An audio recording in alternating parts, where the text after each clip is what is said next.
Now this TLM communication trouble just means that the telephone line monitoring is still enabled on your device. If you're not using a telephone line to monitor your system, which most people don't nowadays, then you have to turn this off in programming. It comes default on, and that's why it throws this trouble condition.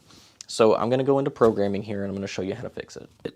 Well, we'll do it on the touch screen this time, and we'll just go to keypad mode under options.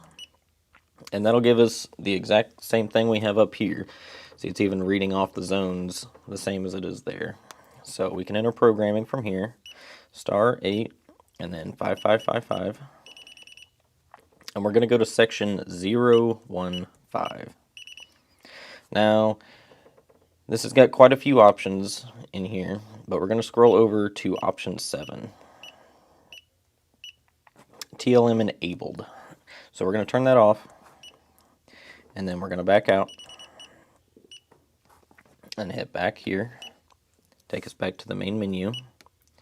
And then if we go to the trouble conditions, it has taken away that communications trouble.